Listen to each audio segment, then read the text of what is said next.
Hey up troops, A Littleton here again with another video, and the Year 9 Season 3 designers notes just dropped, and there's things in here that weren't in the reveal, and things that I didn't know about even though I played the season early as well. So let's just go from the top. There's some interesting things here, things that I don't think are going to go down particularly well. One change in particular. Anyway, the win matrix, balancing matrix, whatever you want to call it, you can see that Ash is obviously a problem. That might get addressed further below slightly.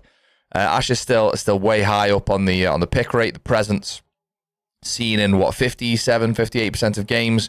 Dockerby, Ace, and Booker up there as well, though they're a great op, so that's why they're up there. Sense not having a great time. Knock not having a great time. Obviously, that's getting addressed. Deimos are pretty low on the old win delta, I feel. Although I do tend to think that Deimos players like track someone and just run at them. Finker high on the win delta. We know why that is because cheaters use LMGs. That's why Finker's so high up there. Same as Capitao. Those two stats there are skewed completely. And I'm sure when we look below here, we're going to see Maestro and Tachanka above the line as well. So, yeah, an interesting one. Let's just play this to see how this compares with console. You can see it says rank PC, and it'll change to console any second now.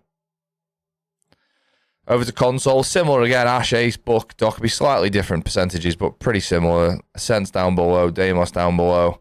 Pretty similar there. Notice Finker isn't anywhere near there because there's no cheaters on PC. Well, sorry, on console. There's no... People use keyboard and mouse, which is cheating, right? But there's no people using actual hacks, cheats, whatever you want to call it. Then we come down to the presence for defenders, and we can see Maestro's there. Tachanka I thought would be a bit higher with how often people use Tachanka, but Doc, that surprises me, actually. Doc, the highest rated, the highest picked defender. Nearly 45% of rounds. You can see that obviously defending is much more bunched together compared to attacking. Ideally, they want all operators around here. That would be the perfect balance around where this cross section is here. But let's play that for console quickly and see if it's a similar thing with Dog. It's just because the ACOG, isn't it? That's literally it. Lesion's a great ult though. I don't know why he's up there. And wow, Doc's even higher up on console. Okay, that's mad. Mute, go on, lad. Didn't realise you were out there on console. Let's see where Mute is on like a Capcan as well, way up there. So Mute's there on console. Where's Mute on PC? Okay, he's still up there, still top 5. Just about. Then we've got the ban rate, Dockerby up there, and that will still be the case next season, I imagine. Jackal, Thatcher. These are all pretty similar across console and PC. Difference being PC, console has a Capcan obsession and they ban Capcan every time. There's... PC is there, but if we play the console one, Capcan's going to be up here somewhere.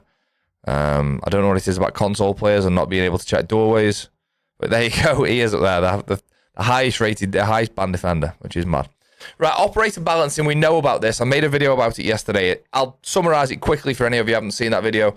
Dockerby now gets 2 logic bomb calls, which was the same as before, but she only gets them once every 45 seconds. I don't know why I said once. So you start the round with 0, you get a call after 45 seconds, you get your second call after another 45 seconds, so a minute and a half into the round. Knock now loses her HEL meter, so to speak, like the meter that it used to go down just by, literally when you turn it on, it started depleting. Now it only goes down with sudden movements, such as shooting or sprinting. Solis, it's difficult to try and explain without a picture, but Solis now can see gadgets using a scanner, but all the gadgets look generic. You don't know what the gadgets are. You've then got to use an overdrive or overclock feature that is called overclock. You've got to use overclock, and then the overclock will show you what the gadget is. I've done a video yesterday. You're much better off looking at that than me explaining it here because I'm not very good at explaining it. This is where we get into the bits that weren't discussed in the reveal. Oh, well, they said they might be looking at them. Claymores, the current delay between the enemy detection and the explosion provides defenders with ample time to either destroy the mine or even consider escaping from the blast. This is particularly noticeable when Claymore is placed on windows where enemies must vault and the operator's legs cannot touch the lasers until they're about to land. Removing the delay would increase the risk for defenders attempting to destroy a well-placed line or pre-fire it before the legs touch the lasers. Consequently, the Claymore would become the Claymore will become more efficient for safeguarding flanks and would reward players who invest time in placing them properly. Excuse me. What that is when you used to hit the lasers of a Claymore, it would take 0.2 seconds for that Claymore then to go off once the lasers had been triggered.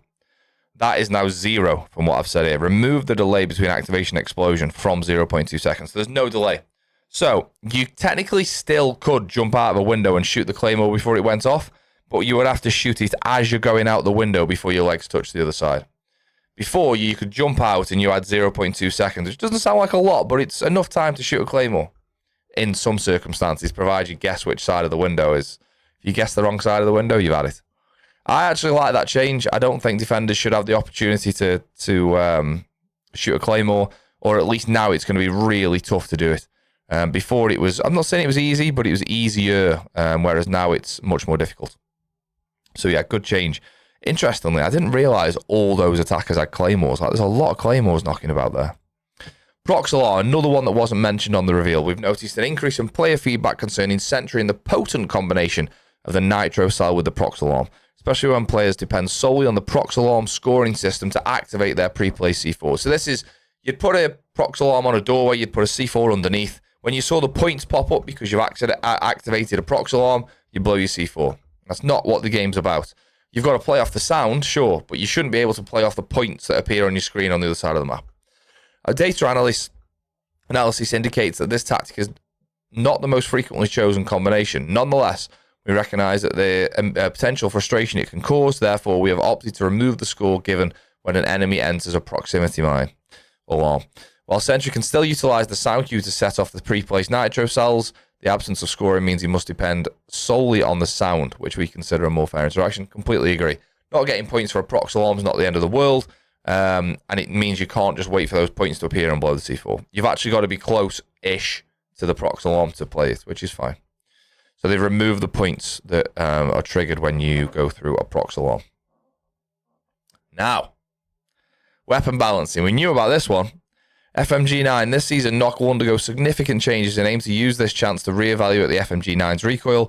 A goal is to enhance the weapon's reliability by ensuring it's more comfortable to maintain long bursts and by decreasing its horizontal recoil. I've used it on the test server. It is better, but it's still not great. It's a bit like old R4C. You know when the R4C was like a laser, and then they nerfed it and it was unusable, and now it's sort of halfway between. I still think it's in that bit for me, the FMG9. Having tried it, I still think it's a bit too bouncy, but Nock will be somewhat useful now, and the fact that this is a bit easier to use is a good thing. Obviously, smoke is affected by that as well. Now, something I didn't see coming, but looking at this is probably justified. The R4C is getting a change. Our intention when reducing the R4C magazine size, there you go, cat's out of the bag, is to balance Ash's overall effectiveness and the number of gunfights she can engage in before needing to reload. A smaller magazine encourages more thoughtful ammo management, reduces sustained firepower, and limits the angles she can pre-fire. R4C users will need to be more precise with the shots. Additionally, this change distinguishes the R4C from other options available, the G36C on Ash or the LMGE on RAM, encouraging players to reevaluate the advantages of each weapon and choose the one that best suits their needs. That's a big change. So magazine size now is 25 from 30, and the number of bullets coincides with the magazine size. So Ash and Ram just got a bit of, I mean, poor Ram there just had a bit of a nerf because of Ash, but yeah, down to 25 bullets, plus one in the chamber, I guess, so 26 maybe. It's not that big of a deal, is it, losing 5 bullets? It's come out of the blue, but look, you know why? Because that's there on attack. That's on console, 64%, 63%. Going over to PC, 58%. So, you know, she's in more than 55% of games on console and on PC. There's a reason for that. The R4C is a laser at the minute. It's back to where it was, man. It's such an effective gun. And losing 5 bullets won't stop you playing Ash, but does mean, you know, that time, you're right, okay, let's set the scene. We're playing Mute. We're still setting the sight up like we always are with Mute, because you set the sight up for the entire round, essentially. You know, you're putting a Mute jammer in a certain doorway, and one of your teammates dies to an R4C in the kill feed. Another teammate dies to an R4C in the kill feed, and then you get the cool Ashes in sight, and you go, every time. Whereas now, that could still well happen, but the Ash might not be able to just kill, move, kill, like kill, advance, kill, advance. It might have to be kill, advance, kill, stop, reload, not advance type thing. So I think it could work well. We'll see. I don't mind changes like that, man. Keep it fresh. Ash is incredibly overpowered. in terms of the gun, because the gun is very good at the minute. 3-speed, the gun's a laser, and it's got an ACOG. I can only imagine what the community is going to say on... hello? I just heard like a squeal somewhere. I think that must be one of the kids outside. Did you? Can you hear that? So yeah, I can only imagine what the community is going to say. Rank distribution. We can see we've got. This must be people who just play a handful of games, but it's it's still a high number. We've then got copper, silver, gold, down as a plat, and then you can see that each time you get down to like plat 5 or plat 1, it tends to just sort of peak a little bit, and then down into champ. People who are in Diamond 2 and Diamond 1, there's more people in Champ who obviously grind to get there. And it's not a million miles away from console. It's pretty much the same, isn't it, when you look at it, really? But what an interesting thought is if you're in... Bear in mind, don't look at this and go, oh, I'm in Diamond 5, that means I'm in the top 0.7%. You're in the top 0.7, plus 0.5, plus 0.4, plus 0.4, plus 0.3, plus 0.7. So you've got to add, whatever rank you are, add up all the numbers after there. And that's the top percentage.